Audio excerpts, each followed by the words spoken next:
My first question is, if elected mayor of Boston, what would this mean for communities of color? Let me start off by saying that the communities of color are an underserved community. And I am sick and tired of the haves and the have-nots. It's time for the community to be served. It's time for those communities that get the service, they can continue to get the service. But when you have communities like the communities of color that are underserved, we need to give them more services. So as mayor of the city of Boston, I will use my executive power to make sure that the communities of power, the communities of color are served. It's time for us to start doing the right thing when it comes to the city of Boston. It's time to have a mayor that speaks truth to the perceived power. Thank you. Thank you very much, and thank you for having me tonight, and us tonight here for this great, important forum. I'll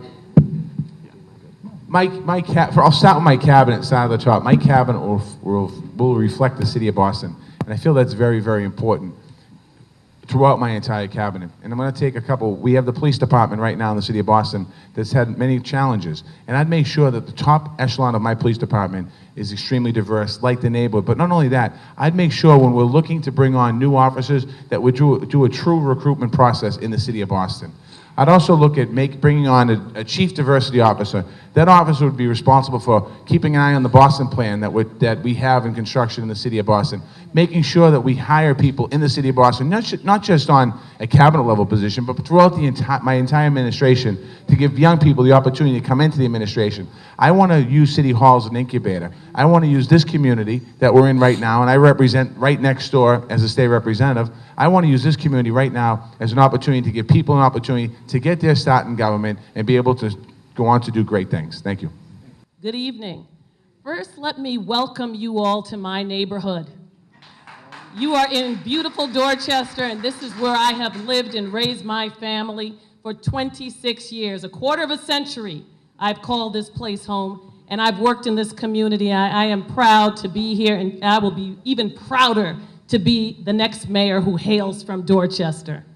My roots, I must say, my roots are firmly grounded in this community. My family's roots go a little bit farther, a little bit beyond the borders of this town. My dad was part of the Great Migration North from Jim Crow South. My grandparents on my mother's side landed in Ellis Island from the island of Barbados in the turn of the century, last century. If I'm elected mayor, sure, I'll be the first mayor in recent history who comes from this community, but I'll be a mayor who also has deep roots and connections with the NAACP, the Urban League, and civil rights organizations like that who have cared about our community. I will be a champion for civil rights. I will be a champion for this city, and you'll see a difference with Charlotte Golar-Ritchie as mayor. Thank you. Thank you, all of you. So the question, what would it mean to communities of color if I were to be elected? What it would mean is you would have a mayor who understands and knows what it means to have a family who came here with absolutely nothing. My father, Steve Ross, is a Holocaust survivor. He was rescued by American soldiers. He came here with nothing. This country, this city, gave him everything he had. And in my family, we were taught to never forget that. It's why I'm in public service. It's why I believe that good public policy should empower people and should create opportunities for people to achieve the American dream. I believe that. That's where my value system starts, and that's who you would have as your mayor. Thank you. Thank you to all the organizers for tonight's event, and thank you to Major Lopes. Welcome to the neighborhood. It's good to see you and be in this house. If you elect John Barrow as mayor, that means I will continue to address the racial disparities that continue to plague our city. 80% of the crimes happening in Roxbury, Dorchester, and Mattapan is unacceptable. Having all the health disparities be the burden of the community of color should not be tolerated. Drawing circles in our neighborhoods where the low-performing schools are all in the neighborhoods of color is not something that would be tolerated as John Barrows is mayor. But more importantly, you'd be electing a mayor that has a proven track record in dealing with these issues. We would immediately move to try to eliminate the achievement gap by supporting schools and turning them around. We would immediately begin to work with the community and coordinate around community safety, stronger relationships with the police and the community, providing jobs for youth and those who are unemployed in our neighborhood. We would not only provide jobs, but create wealth. John Barrows would work with the community of color to eliminate the achievement gap and all other disparities. Thank you. Thank you. I'm John Connolly, and if I'm mayor, the people of Boston will have a former teacher who has taught children from every neighborhood in Boston. Overwhelmingly, my students were the victims of the achievement gap and the opportunity divide. You'll have a Boston public school parent who drops his daughter at the Trotter School in Roxbury every morning. And you'll have a bold leader for our children. When we were serving our children expired food in our Boston public schools, I stood up and put an end to it. When we gave our children a teacher's contract that gave them one of the shortest school days in urban America, I was the only voice to stand up and say no. I'll be a bold leader for our children and for every Bostonian, but I believe our future starts with our schools. If we want safer, healthier neighborhoods, we need better schools. If we want a stronger economy and economic opportunity for all, we need better schools. I will be a bold leader who will transform our schools and build the foundation of Boston's future that way. Thank you. Thank you. I have 13 years of teaching experience in the Boston Public Schools, at Charlestown High School, Latin Academy, and 2 years at Madison Park High School. That's inner city experience. During my time as a teacher, I was designated as a generalist. That means someone who can teach in any classroom, any subject. Also, I was appointed to the list of persons to take over a vacancy in a high school as headmaster. I attained academically to the point where I was 3 courses short of superintendent's credentials. As a mayor of the city of Boston, I think since the budget of the city is mainly, $1 billion of it is education, I think that the mayor should be as knowledgeable as a superintendent or as advisor on education. It's the most important part of what we do in the city. Okay, thank you. Thank you very much, Dr. Joseph, and to everybody who organized this tonight. I'm glad to be here. I think it's a simple answer to a question when you're a mayor who's governing and running city services. When I'm mayor, I'm gonna make sure, and you will have a city that provides city services and city government equitably and fairly to every resident in every neighborhood of the city, regardless of where it's located, regardless of race, creed, color, religion, sexual orientation, or economic strata. Whether you're the most politically active neighborhood or the least, everybody gets service because it's your city hall, it's your tax dollars. The proof is in the pudding. As a district city councilor, I've represented a district that is 68% people of color. I've been elected 6 times and I've run unopposed 5 times. And I'm proud that I've run unopposed 5 times in my district because I work tirelessly to make sure that we're providing equity and equality all across my district. From Mattapan Square to Reedville, from Rosendale to West Roxbury and Hyde Park. We serve everybody. And if you're in this business for service and you're serious about government as a calling and helping people, then the proof is in the pudding. Rob Consalvo has done it and will do it as mayor. Thank you. So my name is Bill Walsack, and what you will get from me will be built on what I've done. At the age of 20, I founded the Codman Square Health Center and built it up into an institution that does everything from medical care to financial literacy to youth services to nutrition programs.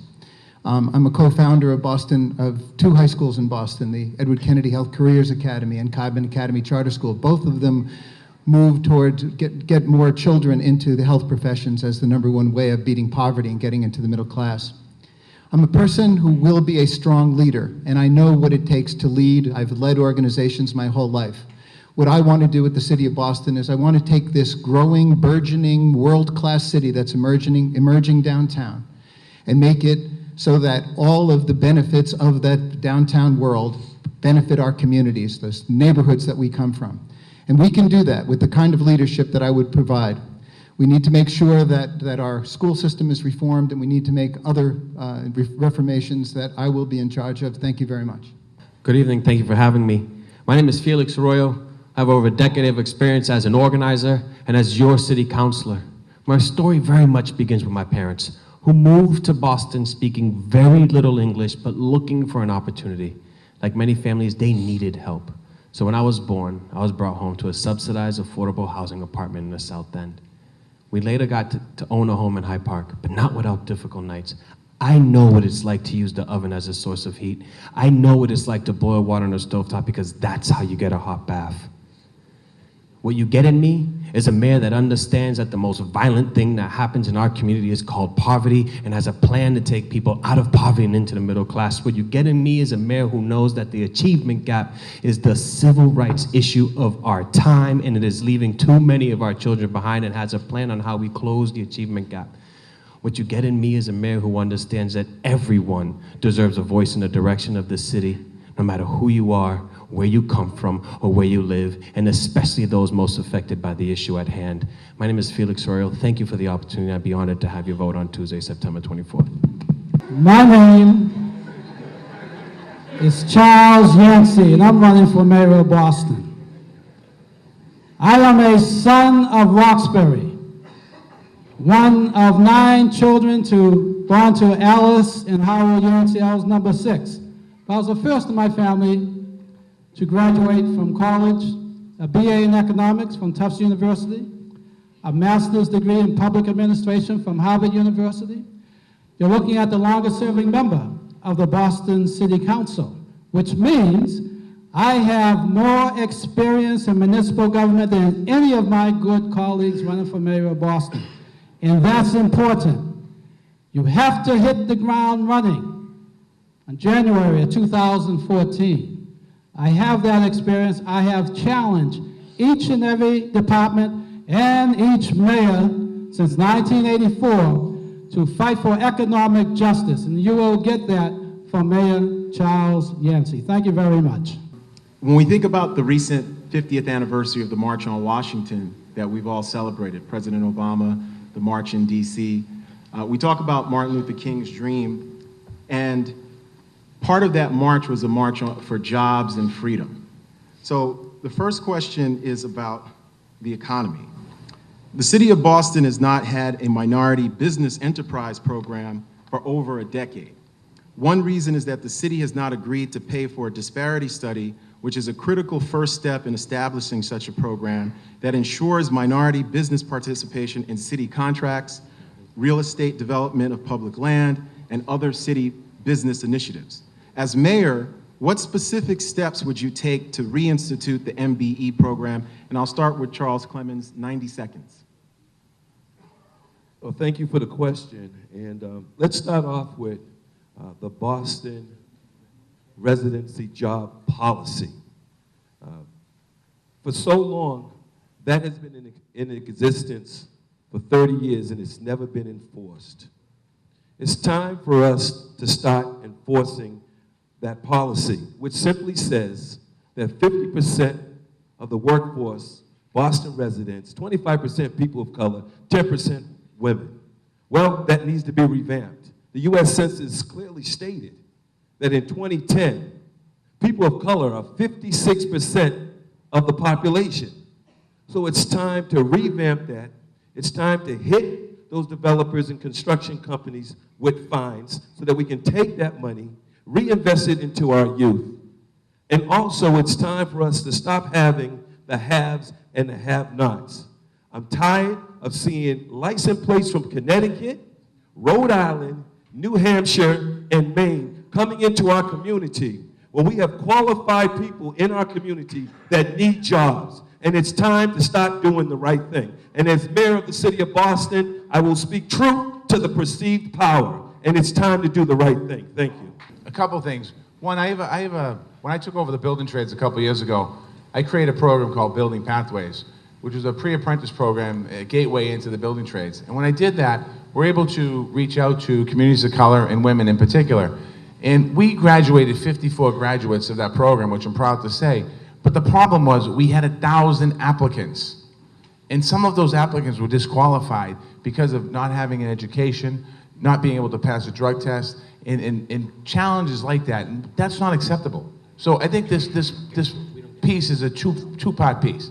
Number one is we got to continue building up education, particularly for our young people that dropped out of school. I think that's one of the challenges that are in front of us. But secondly, we also need to cultivate businesses.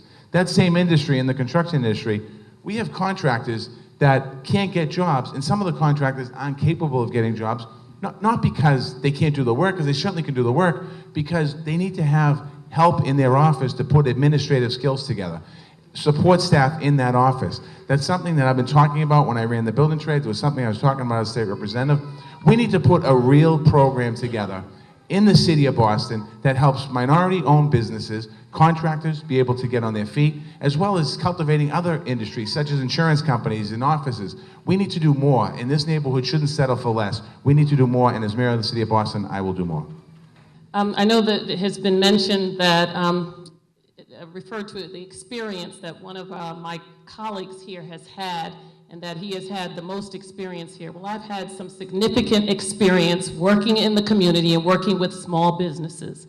And I can tell you as mayor, I will absolutely focus on our small businesses. The issue is that I will need early on to bring in a strong legal team who can deal with challenges to the MBE program and to the Boston Jobs Residency program. And I will make sure that we have a strong program, whether it's called MBE or something else, that can withstand any legal challenge. I have worked with small businesses. If the program is called small businesses, that's just fine with me. But we will make sure that we understand what the disparities are and that we are serving our small businesses and businesses of color who took an especially severe hit during this recession. While the city did relatively well compared to other cities in the nation, it's our communities of color that had a severe, the impact to these communities were severe. But we know what to do with businesses. We have a strong Main Streets program right here in Upham's Corner. We have small Main Streets programs that work with our small businesses. We want to connect them with the downtown. We want to give them opportunities around procurement. We want to make sure they have working capital. We want to make sure that they have support to improve their facades and much more, and I will do that as mayor. So good evening, my name is Dan Conley, and I'm sorry that I was a few minutes late. I apologize for that. Glad to be back here at the Kroc Center. What an oasis here in the city. We have our Basketball for Peace program here, so thank you, gentlemen, for that. We do that every February school vacation. You know, on the campaign trail, the thing I talk most about is growing the middle class. And there really is an opportunity gap here in the inner city of Boston with respect to jobs and opportunity. And if I'm elected mayor, like so many of the candidates here, we're going to revisit that Boston jobs policy. We certainly need to give more jobs to Boston residents. I've talked to enough union workers who haven't had the opportunity to work that they should. That's not being enforced, and it ought to be enforced. We also have to consider, and I believe that we should do this, raise the percentage of African Americans and Latinos and Asians who should be getting those jobs. Those percentages have to be increased, and I will do that if I'm elected mayor of Boston. We need to cut red tape. We need to make it easier for small businesses to get started here. Once they get started, we need to figure out a way to help them grow. And we also need to give a second chance to our inner city businesses for procurement contracts in the city. After the bidding process has occurred, we ought to have an opportunity to take a second chance to make that bid equal or better and give our inner city businesses the opportunities. We need to grow the great middle class in Boston. That's the best way. Bill Clinton once said, the best social program is a job. I couldn't agree more with that sentiment. The #1 bus that leaves Dudley Station every day travels down Mass Avenue over the MIT Bridge into a world of innovation and technology and comes back to Dudley without any connectivity to the residents of Roxbury and Dorchester. What specific steps, as mayor, would you take to connect these two markets and communities in a way that can help transfer some of this entrepreneurial culture to these neighborhoods? I think if I could choose one in 90 seconds, I don't think we're providing opportunities in our schools to create pathways to those jobs that you're talking about. I think that specifically, we have a technical vocational school in the city that we've stopped investing in. And the training that should occur shouldn't have to be a program that you find. I appreciate what Marty Walsh has done. He really has done a great job, but he's right. It shouldn't be a program that educates 54 kids. It should be a program that does educate thousands of kids. That program is called public education. That program should be happening in our technical vocational schools. You should be getting the skills, our kids should be getting the skills to get jobs, to be web designers, to get jobs in our tech startups. You shouldn't have to know a politician to get into a program that's only hiring a few people. The program should exist in our schools. Those are the pathways that we need to provide to get into the jobs of today and tomorrow. I represent the Longwood Medical area, and I live and represent Mission Hill. And I noticed that a lot of my community wasn't getting jobs in the Longwood Medical area. So I took the unusual step of working with my state rep, Jeff Sanchez, and citing a classroom in the Longwood Medical area. That is the model that I would pursue for this entire city. Thank you.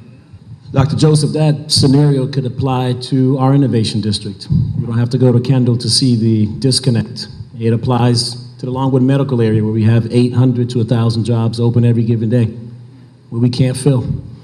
It applies, and it should not be the reality. But it speaks to the first question. We need to commission a disparity study. And then we need to make the goals that are clearly the goals that will help us to make the connections between women and minority-owned business enterprises to the wealth creation in the region. The Salvation Army took a lead on this when they built this building. And I was proud to help them as executive director of Dudley Street Neighborhood Initiative. As we built this building, the building you sit in, 57% of the contracts, $15 million, went to women and minority-owned businesses. We can do it when we're serious about it. They need to be the model of how it gets done all over the city. But we need goals. We need goals and programs that allow our small businesses the kinds of contracts that they can meet. For instance, our contractors. Most of our contractors have problems finding bonding. As mayor, I will create a pool for affordable, accessible bonding for our small contractors to take jobs that are often out of their reach. We need to provide flexible capital. We need to provide the kind of TA needed to put them in position to take advantage of those opportunities, and I will do that. Thank you. We should start by never restricting innovation to a district. It should flow throughout the whole city. And we should feel innovation in Dudley and Mattapan and Roslindale and Alston and every corner of this city the same way we do in the Innovation District. I was proud to team with my colleague on the City Council, Ayanna Presley, to hold a hearing in Roxbury focused on how we can better connect minority and women-owned businesses to city bidding. And that goes right to what John Barros was talking about, bonding and requirements that don't say you have to have previous experience, because how are you going to get the contract if you don't have previous experience? So that's common sense stuff, but what I want to do is start a Buy Boston program. The Buy Boston program will give our small businesses access to loans, space, and markets, but then it will also work to connect our small businesses located in our neighborhoods to institutional Boston and to the Innovation District. Because if you're running a floral shop in Dudley or any part of the city, we ought to be able to connect you to Boston University, to Dana-Farber, to any business in the Innovation District, and they ought to do business with you. And if you're running a catering business locally, we ought to be able to connect you to institutional Boston, and that's how we grow new and small businesses, by connecting our institutional backbone to our local businesses. And new and small businesses are the businesses that create jobs. Thanks. Well, it's been said that in the 20th century, we had a new thing happen every 30 years. There was flight in 1902, also relativity in 1905. Then there was fission in 1945. Shortly thereafter, we were walking on the moon. It's important, education is important so that we know where we've been, so that if there's a better way of doing something, we can do that. There is a school called Tech Boston. It is of course, having to do with technology, mathematics. And when the school was dedicated, President Obama was there, as well as the philanthropists who paid for the school. It's not always necessary to use tax money, but we should have the intent and the vision to move forward, to be futurists, to be thinkers, and that's what innovation is about, trying to find new ways, better ways of doing things. Now, there is also the problem, if you have a new idea, you should be able to go to a bank with that idea and get a loan. If you don't, there's a problem there. As mayor, I would make sure that the Civil Rights Division in City Hall would investigate any complaint where someone felt they were discriminated against by a bank. Thank you. Unemployment and underemployment within communities of color are above 14% compared to 7.5% for white persons. What specific job training and mentoring initiatives will your administration introduce and why? It starts with jobs, jobs, jobs.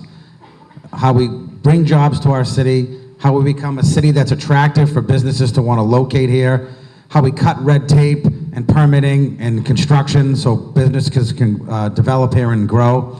One of the first jobs as mayor is being the CEO of the city. And being the CEO of the city means managing the city's $2.6 billion budget. It means managing our finances and our strong bond rating so we can be the strongest capital center of Massachusetts and New England. The number one thing that any company that's going to look to do when they want to move here, the first thing they look for when they want to move here is what's the strength of the city's fiscal economy. And so when we run a strong city and you're a CEO who's ready and capable to lead, that's what brings the companies here that want to grow jobs. They bring the construction jobs for the men and women who are in our neighborhoods. They bring white-collar jobs for folks in our communities. So it's being the leader of the city, and leadership starts at the top. It's also starts with education and job training, both in our schools, but also in our high schools, and then creating pathways from our high schools to our community college so people are properly trained and can get and access these new jobs we're going to bring here by having a strong economy. Thank you. What we need to do as a city is we need to make sure that people are being prepared for the jobs that are here and the jobs that are going to be here in the future. We also need to be realistic about what we can do with the folks that are coming out of prison, for instance, where it's very, very important that we get jobs for them so that they wind up not recommitting and winding up back in jail. I'm the president of the board of Strive, which is a job training center in Codman Square and at Ruggles that focuses on making sure that we deal with folks that are coming out of prison. But I would like to really focus on making sure that our school system is producing the right kinds of graduates for the jobs of the future. And toward that, I have proposed this idea called career academies, 11th and 12th grade academies in every one of our high schools that are directly linked to the business world, directly linked to academia, and directly linked to our hospital and other healthcare institutions. The goal of that would be to make sure that all children are actually getting lined up for a career rather than just a diploma. And what we would need is deep relationships with businesses in Boston, with academic institutions, like I did at Codman Academy, which has all of its students doing internships and co-ops in the healthcare careers as a way of making sure that people are lined up to get those jobs.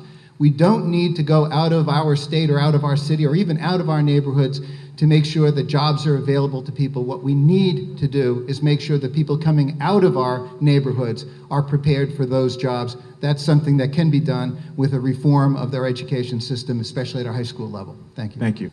That worker program exists today. It just is failing our children. We call it the Boston Public Schools. 87% of the 57,000 students who attend the Boston Public School are students of color. 70% of the 57,000 students are students who qualify for free or reduced lunch, our lowest economic indicator. Close to 50% of the students in our Boston Public Schools go home and speak a language that is not English, and 20% of our students in the Boston Public Schools have been identified with a special need. We are failing those children today. I've released a plan on how we close the achievement gap, which is the civil rights issue of our time. In its Cliff Notes version, it's a universal It's extending the school day to make sure that every child has arts and theater and music, dance, phys ed, and sports. It's about changing our high school curriculum so that it's relevant for today. And I'm going to use my last 30 seconds to talk about another plan that I'm moving that would ensure that we have access to the credit that we need to open our businesses. It's called Invest in Boston. The city of Boston has $1 billion in banks today, but we don't ask those banks if they lend to small businesses in Boston. We don't ask those banks if they lend to homeowners, if they prevent foreclosures to support development projects. We don't ask those banks if they invest a penny in our neighborhoods. As mayor, that will change. I'm moving legislation now. I had a hearing today that says if you want that money, you will do business with our neighborhoods. I will move that for a vote this year. I need your help. I need you to help me to get the city council on stage today to vote for that, and the city council is not on stage to vote for that. Once we do that, we will use $1 billion as leverage to investments in all of our neighborhoods. Thank you. Well, first of all, I will certainly work with the Boston Public Schools to ensure that we have an effective vocational educational facility in Madison Park and other high schools. And speaking of high schools, I will work to build Boston's first new high school since 1979. Two of my colleagues on the stage consistently vote against the high school. I'm going to make sure we build it when I become mayor of Boston. I will also have to recognize that the problem is not only the skills and the talent of people in our community. We have to deal with the issue of discrimination. We have to deal with the issue of sexism and racism and homophobia as barriers to entry to many of these jobs. And finally, as mayor of Boston, I will preside over an organization that employs 17,000 people. And I will make sure that we open the doors of city government to Boston residents. I will enforce residency in the city of Boston. And I will also ensure that when we have development projects, that we not only hold the contractors accountable for their numbers, but I will challenge each of our building trades union to be held to the same standard. We cannot allow unions to be let off the hook, and we can't allow contractors either. Thank you very much. Thank you. If you are the next mayor of Boston, will you implement a minority business enterprise program in the city, and will you agree to pay for a disparity study, whether that is called a minority business program or not? So who are the candidates who are willing to do that? Can you raise your hand, please? Okay. Thank you. Thank you. Thank you. Okay, we are moving on to education. All right, let's settle down, please. We're moving on to education. We are going to start with group one, but in the reverse order. We're going to start with Dan Connolly. The question is, graduation rates from Boston high schools have risen steadily for African American and Hispanic students over the last 10 years, but they are still 10 to 15% below those of white students. And the dropout rate is about 50% higher and not closing. What would you do to close these gaps? Well, I think that's a huge issue that has to be addressed head on. If you do not graduate from high school, then obviously you're not going on to a four-year college. You're certainly not going to go on to a jobs training program or anything of the sort, and you're pretty much destined to a life of poverty. If we are going to break a cycle of poverty, then it begins with our schools. The next mayor needs to be a transformative figure on education. My belief is that the school system needs to be turned upside down. We need to shift the autonomy and decision-making down to the school level, where dynamic principals and teachers will make the decisions in consultation with parents for what's best for their children. We need to invest in teacher training and teacher performance standards. And we need to lift the cap on charter schools. I believe that one of the reasons why charter schools are successful at closing the achievement gap for African American and Latino students is because of this autonomy. Brooke should be able to open a high school in Boston. Excel should be able to open a high school in Boston and expand their programs. I've been in these schools. They're closing the achievement gap.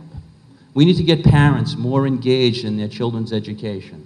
This is really the social justice issue of our time. Dr. King spoke of an urgency of now. I agree with that with respect to education. The next mayor can truly be a transformative figure. Children have to graduate from high school if they're going to participate in the knowledge economy in the 21st century, and I'm committed to getting that job done. So some of you know that I headed up the Department of Neighborhood Development for 8 years. I was chief of housing, and others of you may remember that I was a legislator from this community. Well, I also had the privilege of working as a senior executive for a national nonprofit called Youth Build USA. And Youth Build works with young people who have dropped out of school to reconnect them, to get them back on track so that they could get their high school diploma, so that they could get job skills, a sense of purpose, a sense of a greater self-esteem, and really be put on a path toward a productive future. As mayor, one of my top priorities will be to establish an Office of Youth Affairs to focus on our young people, because our young people are our future. No, they are our now. If we do not embrace our young people, we can't have a thriving city. And so what I think I will focus on with our young people when it comes to dropout rates and graduation rates are 3 Ps. Their peers. We need to make sure that young people feel empowered and that their friends and those in the neighborhood also are with them on this journey towards a productive future. We need their parents. Their parents have to be engaged in greater numbers. And we need partners. We need our universities, our colleges, our business community, our clergy. We need our nonprofit organizations and all of you who are here in the audience today to be invested in the success of our young people. I know if we work together, we can make it happen. Thank you. I'm on the board at Neighborhood House Charter School, which is a K-8 school. And what happens when our kids graduate, and our kids are 80% kids of color, that the MCAS scores are through the roof, and when they graduate, if they don't get into Latin Academy, or a private school, they go into the Boston public school system, and oftentimes they get lost. So we need to revamp the high school. We need to make sure that we add a lot more training in that high school, bring arts and VOTEC training into all the schools.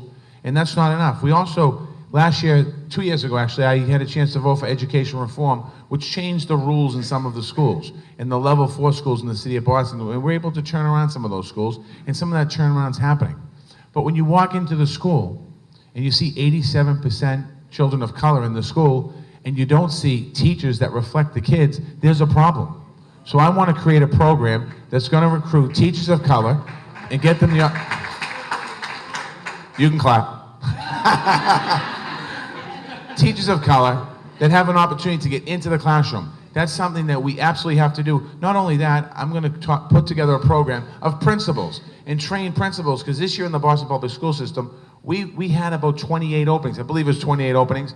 And we don't have principals prepared to go into those schools. And we need to get people from this neighborhood and from the neighborhoods of the inner city, inner parts of the city of Boston, to be trained as principals, so when they go into the schools, they're able to understand and identify with the kids. And lastly, and my time's about to run out, we need to build good, clean schools that our kids can go to, because right now the schools they're in were built between 1870 and 1927, and I have a plan to clean and fix the schools in the city of Boston. Thank you.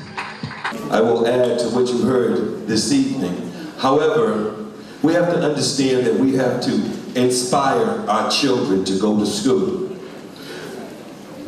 Candidate Gola Ritchie, did I say that right?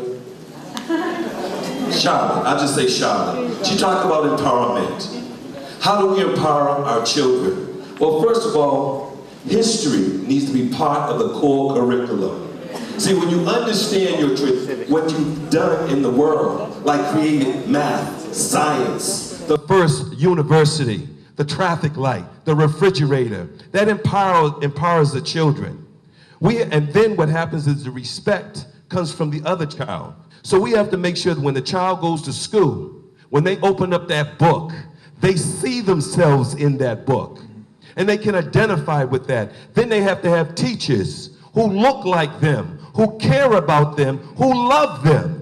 It's time for us to understand that we need to accept and embrace the diversity of our schools, the diversity of our community. You don't have to travel the world anymore, because see, the world comes to us here in the city of Boston. If we can have a streamline and understand that at the 4th grade, how many children are gonna go to prison, then God dang it, we can figure out how to have a streamline from the Boston public schools to the Boston public colleges. The 1970s court order over which Judge Garrity presided stipulated at least 25% African-American teachers and 10% teachers of color. The current report of 22% African-American teachers, 10% Hispanic, and 5% Asian-American is heading downward with pending retirement of teachers of color hired after the court order. The above percentages do not include charter schools, which have a lower ratio of teachers of color than public schools. Given that 87% of Boston's public schools students are of color, what do you think is the right proportion of teachers of color, and how would you achieve that as mayor?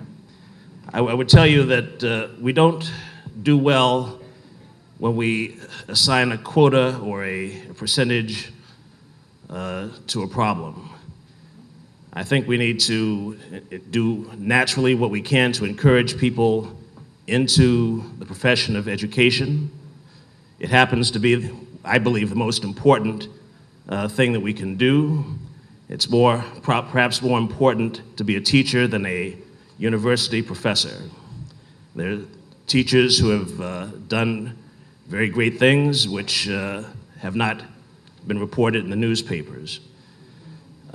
We need to encourage people to regard education as important. We need to give it respect. I know that a lot of people believe that teachers should not be paid because they're in the public sector as much as people in the private sector. I think that education is important enough that we can compensate our teachers for the work that they do, which is more or less 24 hours a day of their lives. Not only do they teach and correct papers, but whether they know it or not, they're role models.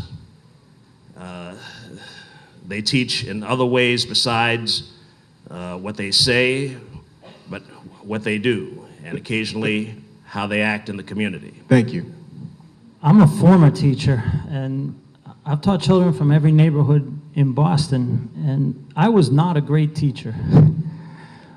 But I was mentored by some great teachers, and I was able to observe amazing teachers in the classroom. And I think the most important piece here is that we make sure every child walks into a classroom with a great teacher. And I think that's the most important piece, but there is no doubt a great teacher of color will make the most impact for our students in the Boston Public Schools. There's a mentoring aspect of a child being able to see a teacher of color and say, I can be like my teacher.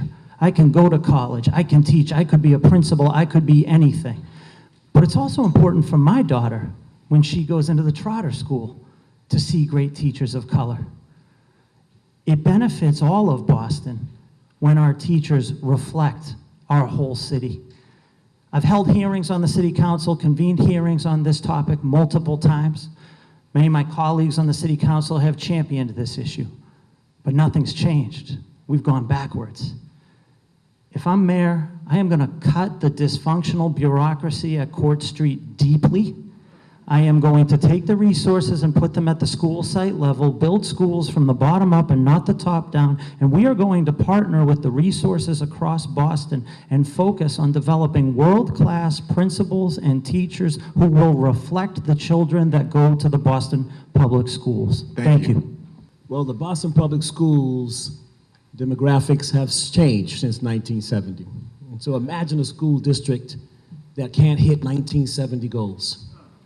In January of this year, as a school committee member, Claudia Martinez and I joined together to launch a new working group at BPS that would look exactly at this issue and try to update internal BPS goals, because we shouldn't have the court system telling us that we need more diversity in our schools in terms of our teachers.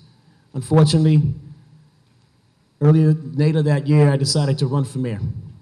And so I am committing as mayor that we will do 3 things to make sure that we are hitting new goals where 87% of our students are of color, and it's almost 50-50 Latino and African American, with a slightly higher percentage of Latino students. What we need to do is, 1, create a robust pipeline of teachers of color. We lose most of our teachers of color in the first 3 years. The highest percentage of teachers who turn over, in fact, in the first 3 years are of color. 2nd, development. When we bring our teachers in, we've got to support them. Help them in being the best teachers they could possibly be, because it's not just teachers of color, it's helping them to strive and succeed in the system. 3rd, leadership.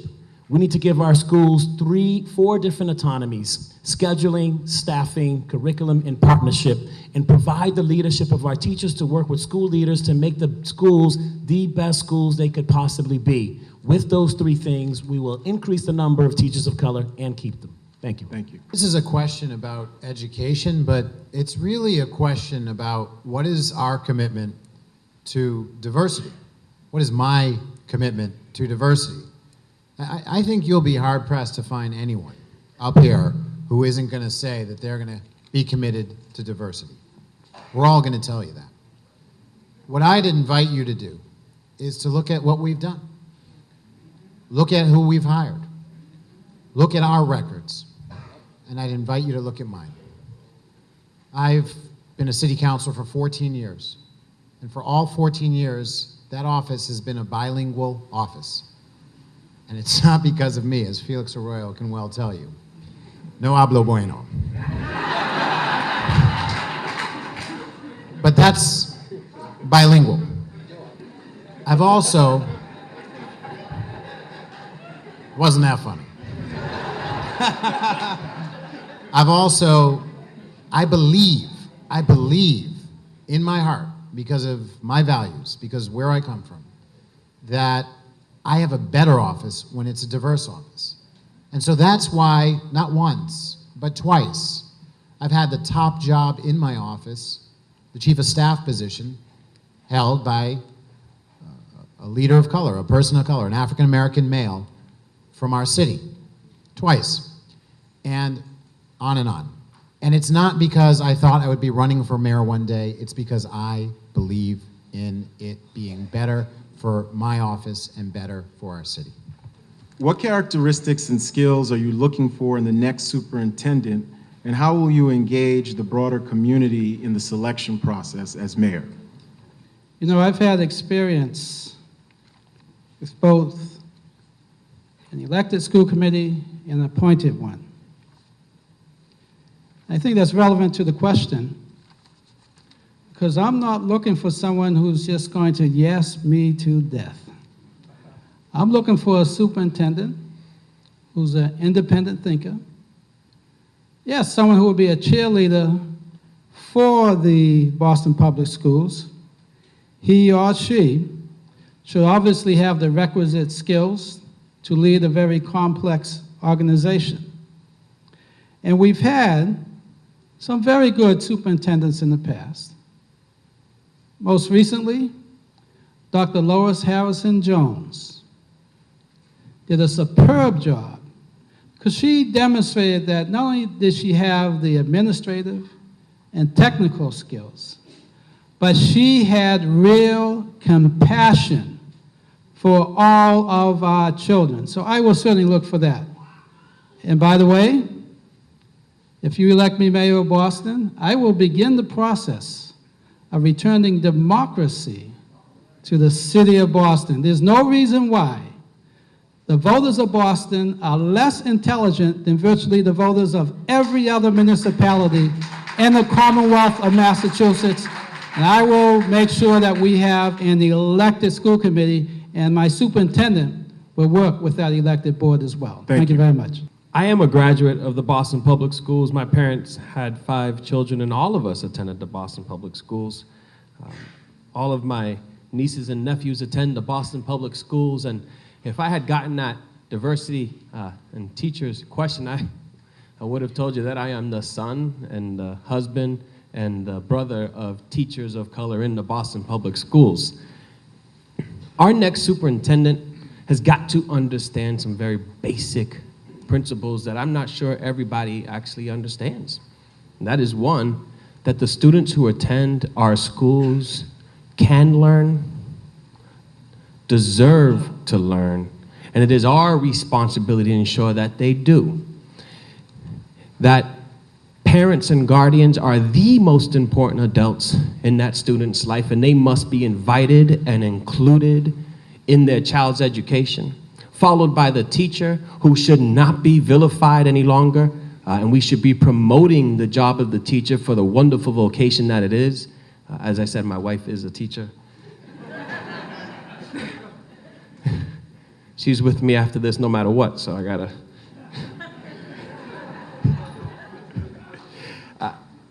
That students must play a role in their own education. We must be included in what the curriculum is, that the curriculum should reflect our students. And as a city council, I've been moving for Black and Latino and Asian studies in our schools.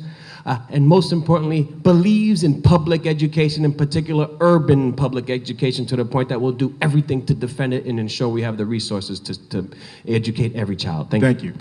I was a chief executive at Codman Square Health Center for over 30 years and have had executive positions most of my life. You're going to be voting for somebody who has a vision for the Boston Public Schools, and the superintendent needs to embrace that vision for the Boston Public Schools. That's what you're really hiring into, is a particular vision. My vision for the Boston Public Schools, and therefore the person that I'd be looking for to be the superintendent of schools, is one that includes connecting the education system to the healthcare system, because before age 5, it's the healthcare system that engages with families and their children. So if we're going to be able to do something to make sure that children are prepared to learn when they enter school, we have to engage the healthcare system to connect to education. We need to make sure that we have a system that has 2 years of kindergarten that's guaranteed. Why? Because 2 years of kindergarten results in a 30% more likelihood of graduating from high school. We need to have autonomy in our school system, and we need to have expert, excellent principals in all of our schools who will lead reform in those schools and make sure that the autonomous schools are the places where reform actually happens. We need to make sure that tutors are available throughout our school system so that children don't fall behind. And I've already mentioned the issue of career academies. That's my vision for the Boston Public Schools, and the superintendent will be a person who is hired to achieve that vision along with the goals that we make for it. In terms of engaging the community, absolutely. We need to have a screening process, and the screening process will include representatives of all the various parts of the education system that are essential for making sure that we are achieving success in our system as well, and so that we're making those kind of connections for the finalists for the job. Thank you. You know, whenever we talk about education, inevitably the issue of charter schools comes up, and candidates' support of charter schools, and I appreciate Dan and Marty having come out for their support of charter schools, and that's great. As mayor, I'm going to be focused on the Boston Public Schools, the 55,000 students of the BPS. Not every parent has an option to go to a charter school, and those options are there, and we'll work with them. They'll be our partners in our city. But I'm responsible as mayor for the kids of the Boston Public Schools, not just as the CEO, but the issue is personal for me. I send my kids to the Boston Public Schools. When I'm mayor, I'll have 3 children in the Boston Public Schools. So I look at it differently. And as a superintendent, I'm going to make sure that I have a superintendent who also is committed to public education and the Boston Public Schools. I'm going to want a superintendent who gets the commitment to public education, who won't let outside interest groups and corporate ed reform come in and take over our schools and privatize our schools and demonize our teachers. I want a superintendent that's going to come in and work with our teachers because he or she will know they're part of the solution, not part of the problem. I want a superintendent who will come in and work with our parents because that person has to understand that the parents should have a strong voice in determining the Boston Public Schools' future. They have great ideas, and we should embrace what the parents want to do. And we should also insist that a new superintendent understands the challenges urban school districts face, not just in education, but on the wraparound services that have to be provided in the schools, social services and mental health counseling and nutrition and other things that take place in our schools. The next superintendent that I will pick will be an innovator who supports public education and is committed fully to the children of the Boston Public Schools. This is about public safety, which is so important to everybody who lives in the city of Boston. The first question is, the Boston Police Department has failed to ensure diversity in some areas of the department. particularly at higher levels of command. How will you ensure diversity within the Boston Police Department, and what would be your timeline for delivering on diversity to the department? For those that don't know, I'm a former Boston police officer for 10 years, a correctional officer for 2 years, a special police officer for 4 years. I walked the beat in beautiful uptown Grove Hall. I walked the beat in West Roxbury, Jamaica Plain, and I'm the only candidate that put a badge on and has given his life to serve and protect. I understand community policing, and I understand that when I was a police officer, the trust factor between the police and the residents were there. It's not there now. And as I stated 2 years ago when I decided to run for mayor of the city of Boston, I said I would change the current commissioner and have a commissioner that looks like the landscape of the city of Boston, who understands the cultural sensitivity that we have. Also, I will have a civilian review board to hold the Boston Police Department accountable for their actions that go on in the city of Boston. It's time to have a mayor who is going to be totally transparent, who lives in this community, who understands the suffering that goes on in this community and the unjustness, the unjust that goes on. As mayor of the city of Boston, Mayor Charles Clemens will definitely speak truth to this perceived power, and the Boston Police Department will look like the landscape of our city. 56% of the population are people of color, and we are not minorities. There's nothing minus about us. Okay. I first want to say I apologize. I have to leave after this question. I have a previous engagement at 8 o'clock, but this is an important issue. I mentioned it earlier in my first question. This is something that when am I going to do it? Right off the bat, as soon as I take over as mayor of the city of Boston. You know, we look around, and there was a story in the Boston Globe a couple weeks ago about promotions.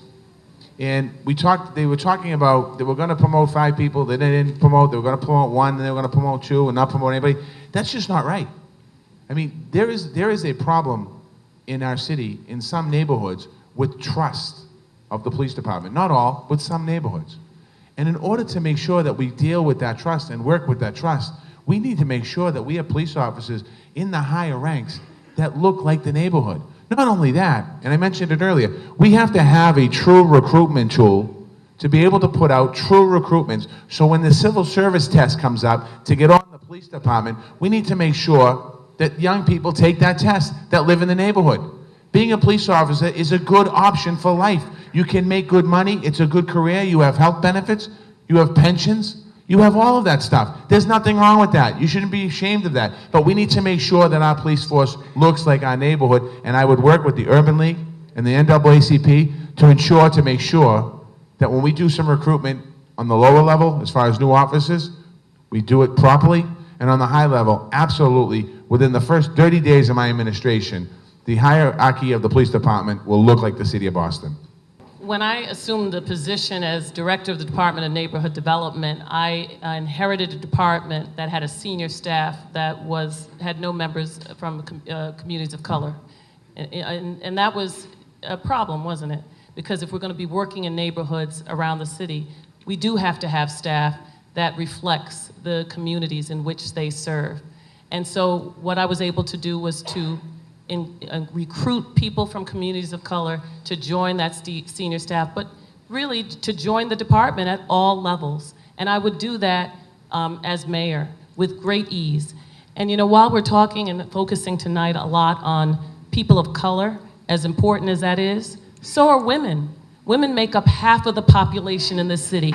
And do you know what? In the Boston Police Department, there is not one woman superintendent. I think that that's something I could change in the first 30 days, don't you?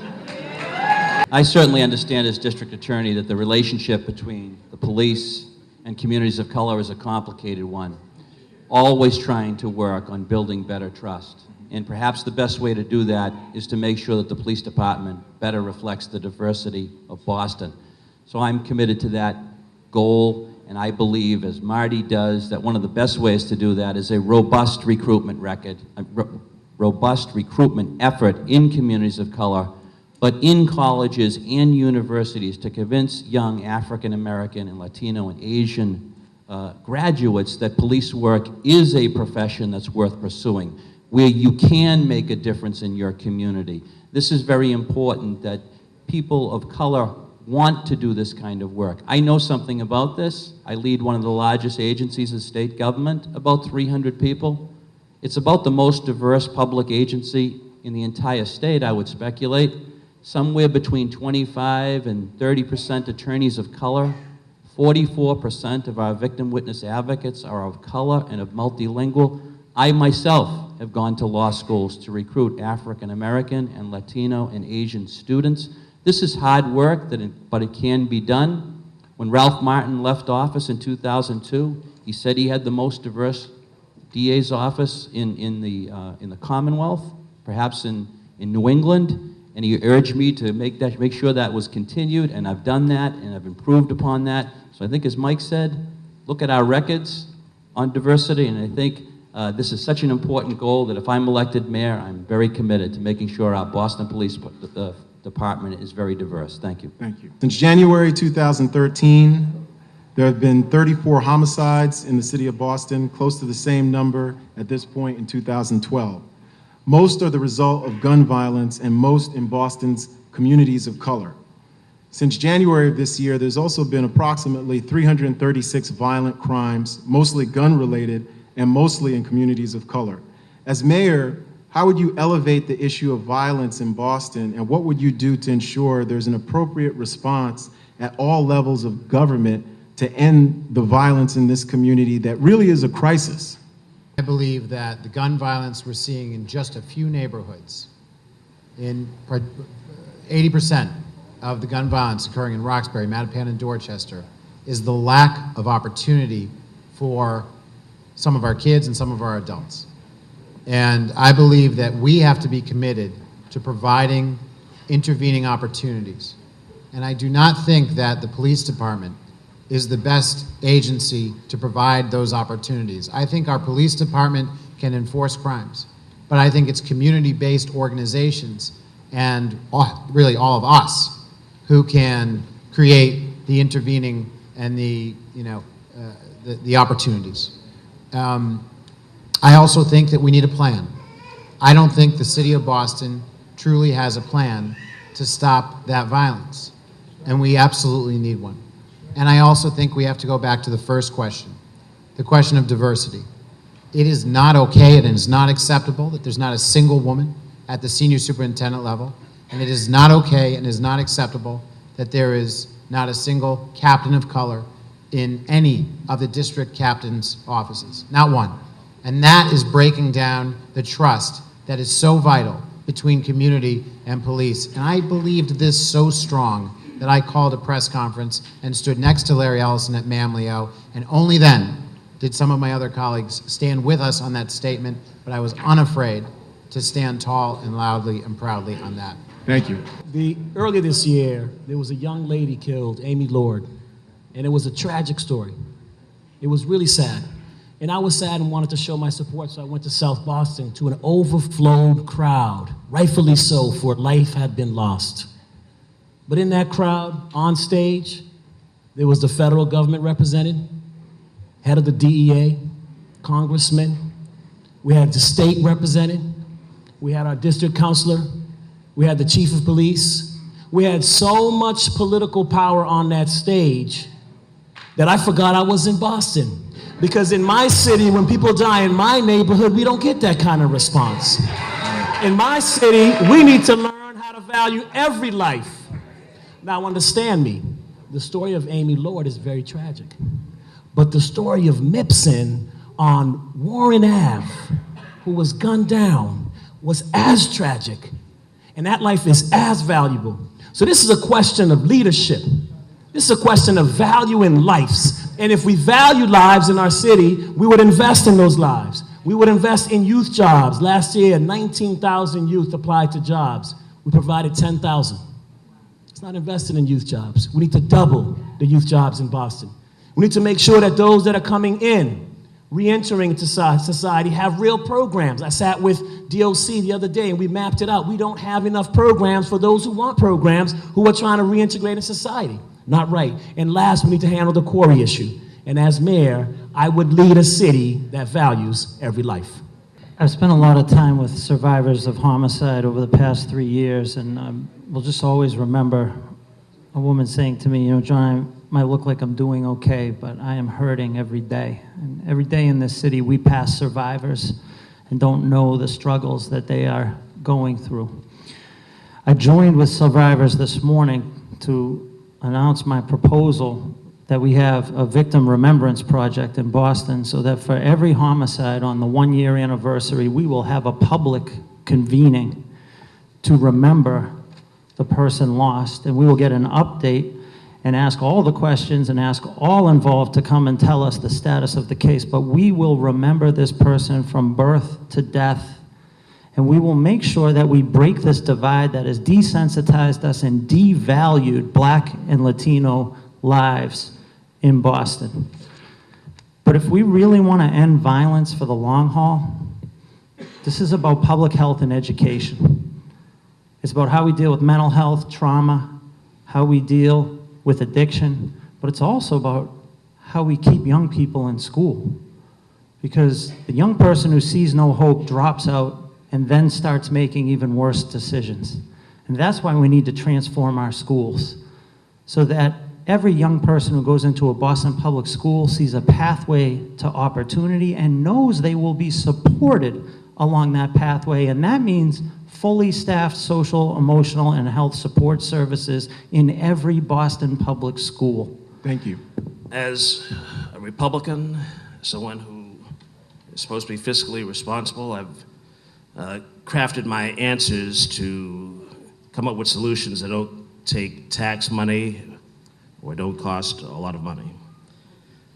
We can set up more crime watches, more crime committees.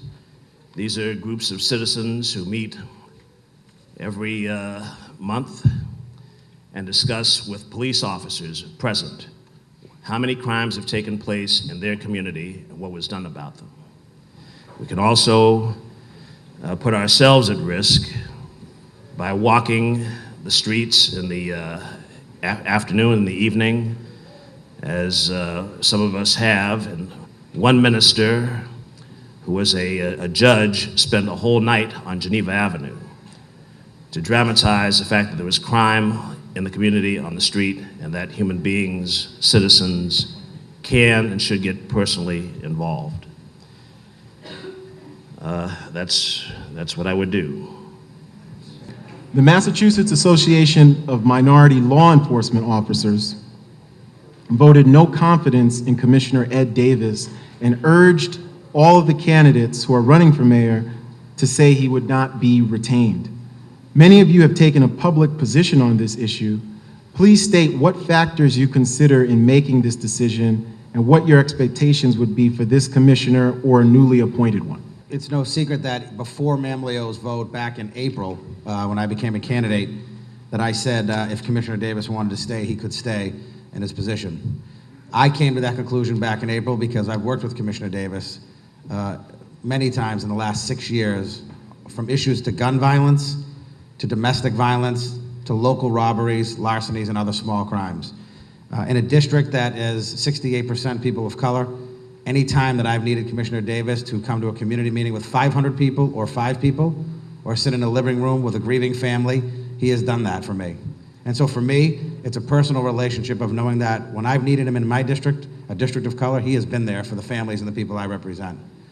Now, that's not to say whether Commissioner Davis is the commissioner or whoever is the commissioner, the issues of making sure we have a diverse police force, making sure there are leadership positions and the captains and the upper ranks of women and people of color and other ethnic backgrounds.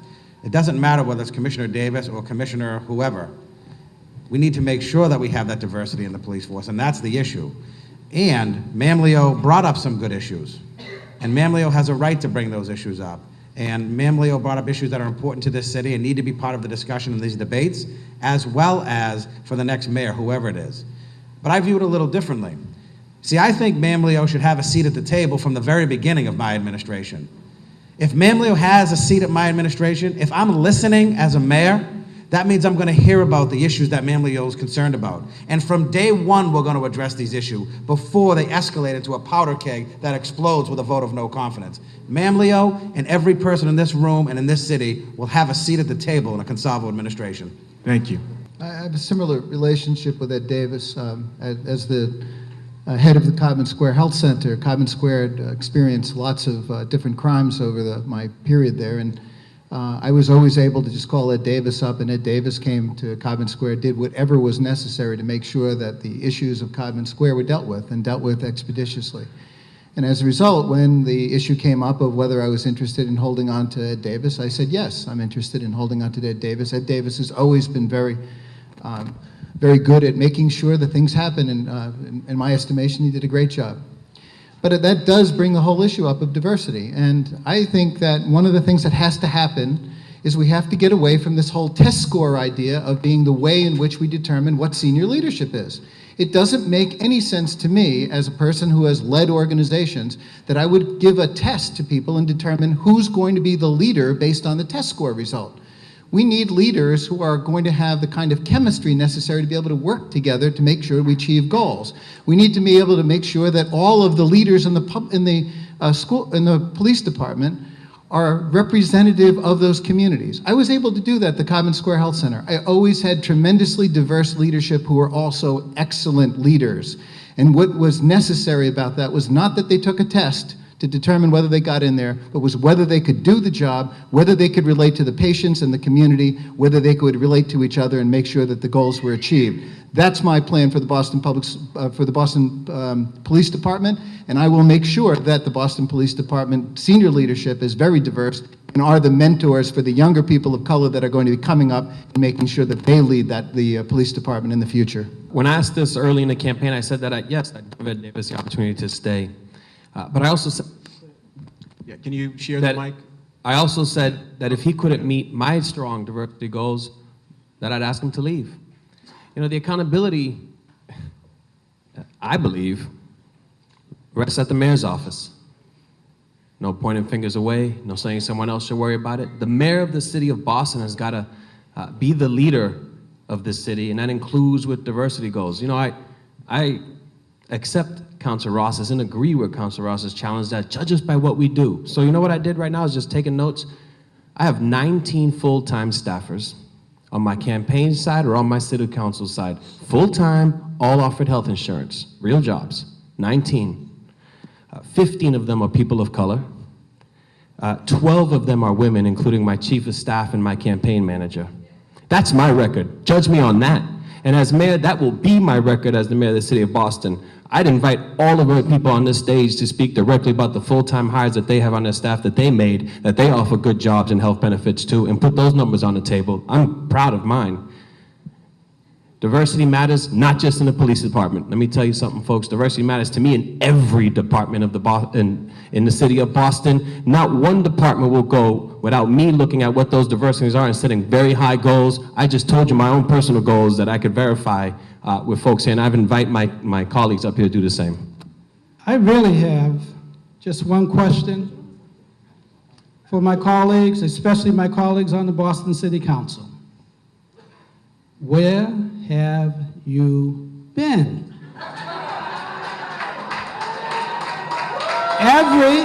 Wait a minute, no problem. Let's settle down. You're taking my time, please. Let's settle down, please. Please. I have 30 years of experience. When I was first elected, I promised those of you who supported me, I will hold myself accountable, and I've endeavored to do that. But I'm going to hold my colleagues accountable. Councilor Ross, he's been at every budget hearing where we discussed the police department. I don't recall once when he raised the issue of diversity. Same with Councilor Consalvo. Both votes against high schools every year. Now, what does that have to do? I could say a lot more. What does that have to do with the question of who the next police commissioner will be? Yes, please. I think it has everything to do with it, because if these folks are going to be Johnny-come-lately on the issue of diversity, where are they going to be in terms of ensuring public safety in every neighborhood of the city of Boston. I will allow Commissioner Davis to submit his application to me along with everyone else. I will review each application and then decide, but it's unlikely, between you and I, if you don't tell anyone, it's unlikely that I will be reappointing Commissioner Davis. He's a nice man. Thank you. I've worked with him as well, and I would not reappoint him. Thank you. This follow-up is for everyone. We've had a great conversation about public safety and violence, especially in African-American and Latino communities. As mayor, would you, right here in front of the community, promise that when there are victims of violent crime or young people who go missing, would you promise, even if you needed to install a watchdog to make sure this happened, that as mayor, you, one, deploy the same resources if those victims of violent crime happen to be white, as you do in the Black and Latino community in Boston? And also, as mayor, would you promise to go to the same number of photo ops and to do the same number of press conferences when there's a high-profile victim who happens to be African American, as the mayor has usually done over the last 2 decades when that victim has been white? Can you promise that right now? Like, who can say yes to that? Thank you. And I think we need to hold these candidates accountable on that score. That if we say that in the United States of America we value all life, that the mayor of Boston has to set the example, whether that mayor is black, white, Latino, a woman, or a man. So we expect the same resources deployed in this community as when that community happens to be a community that is predominantly white. Thank you.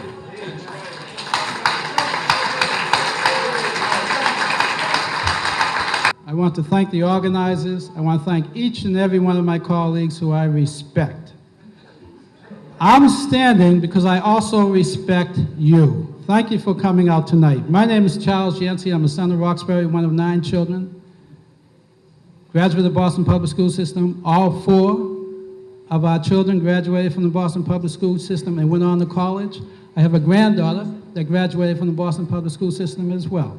I'm the grandfather of 5.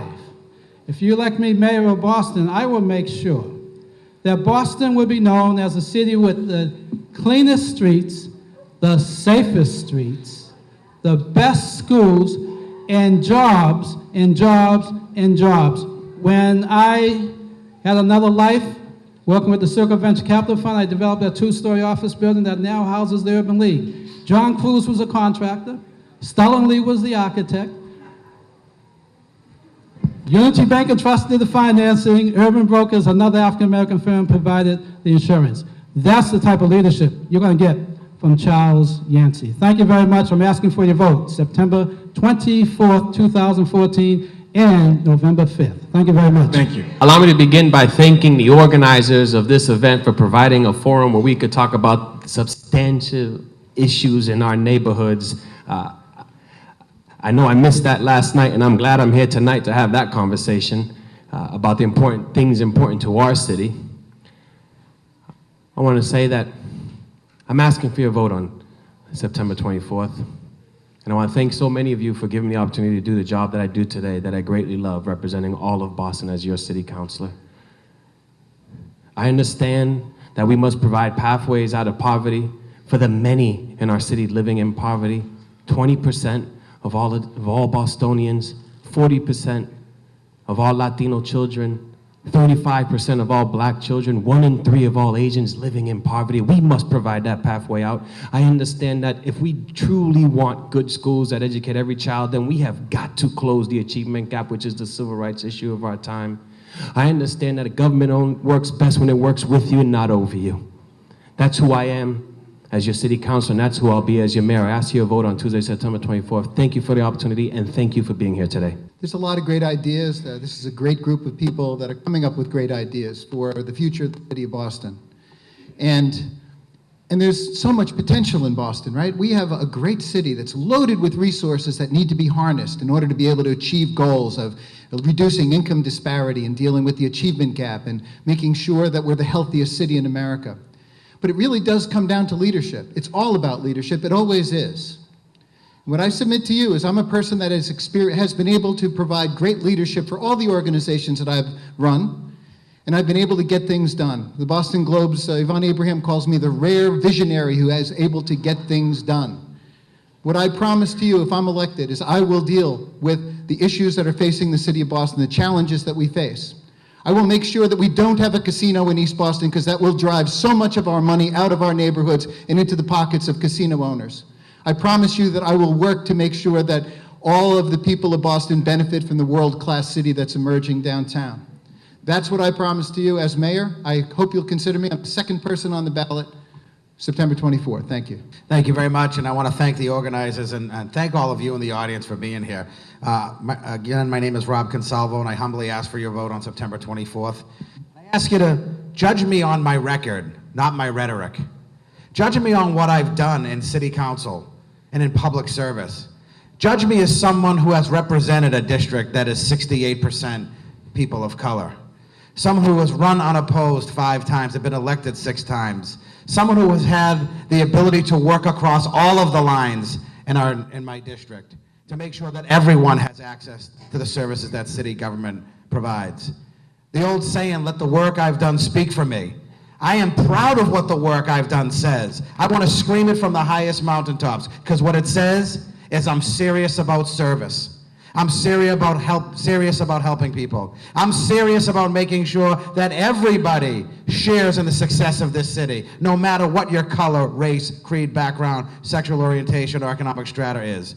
If public service is truly about helping people, then you need to look at the records and you need to see who is most committed to service and helping others. I'm Rob Consalvo. I hope you'll vote for me. I'm David James Wyatt. I'm a Republican. I'm pro-life.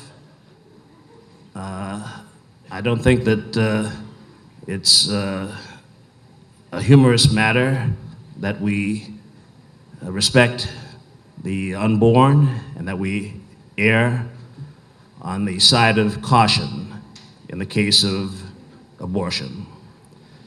If you feel that you've been discriminated against in the past or historically because of race, creed, or color, perhaps by a majority group, would you trust yourself to lead your way out of that discrimination or someone of the group that did the discriminating?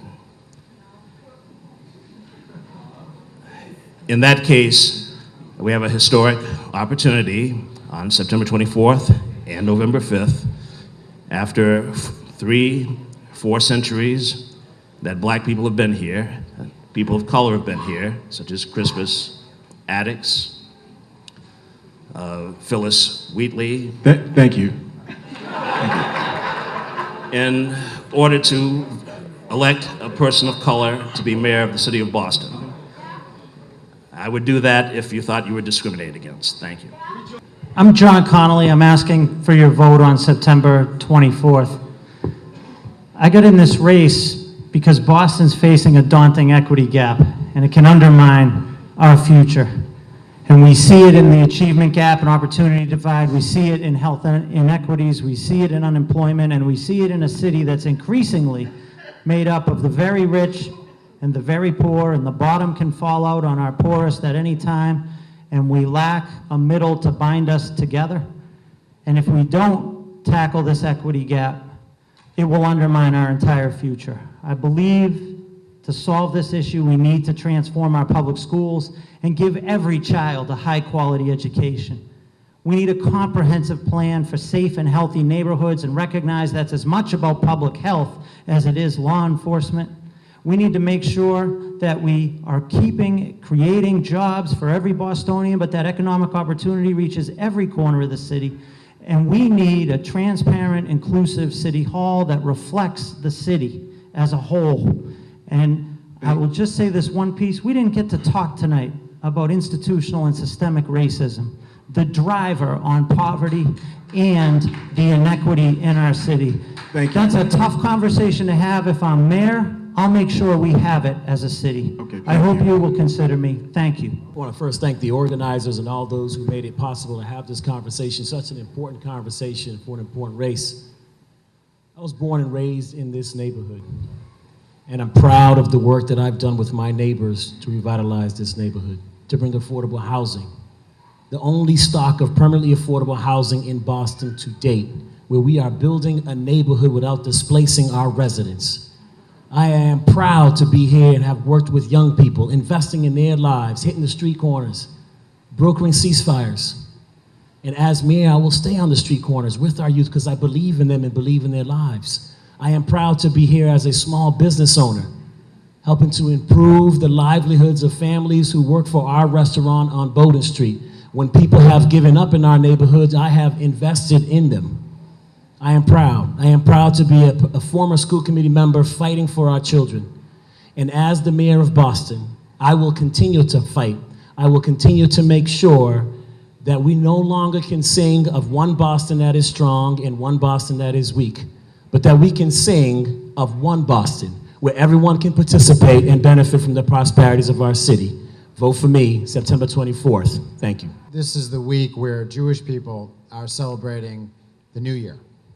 But I got to tell you, I think the most impactful passage that I know is, if I may, Pastor, is Matthew's chapter 25, where it says, Jesus said, "Treat me like you treat the least of these, the least of me."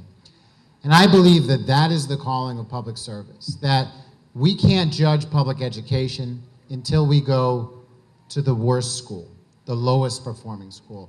We can't say we've succeeded with public safety until we're on the roughest corner of our city and to see how that corner has improved.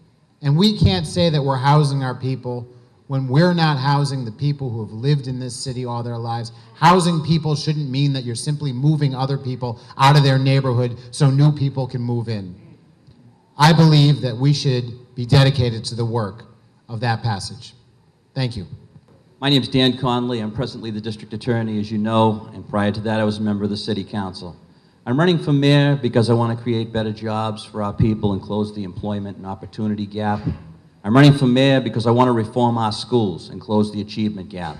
And I'm running for mayor because I want as many people as possible to move from poverty into the working class, from the working class into the middle class.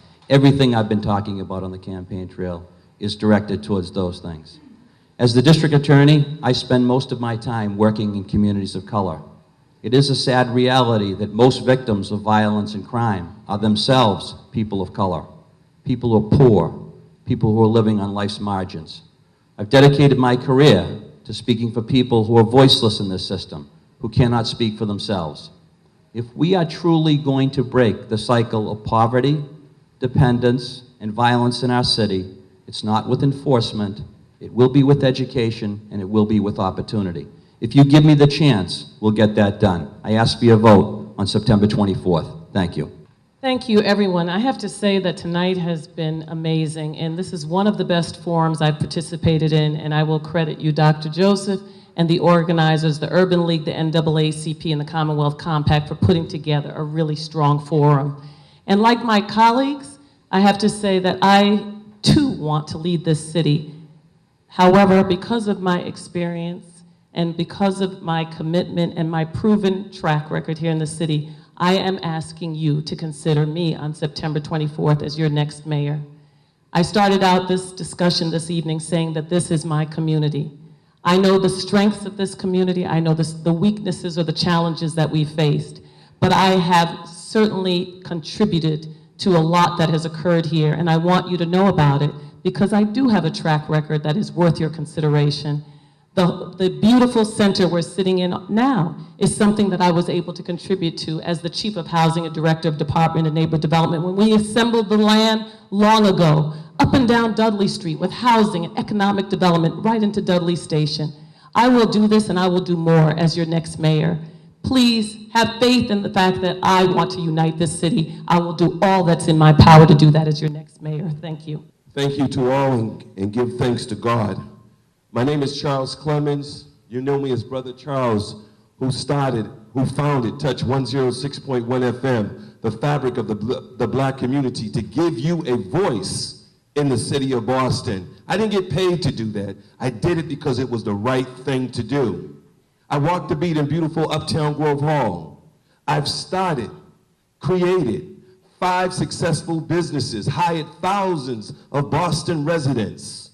75% of them had Corys. 100 of them went on to start their own businesses. Why? Because it was the right thing to do. You need a mayor that's going to do the right thing. You're tired of hearing about broken promises.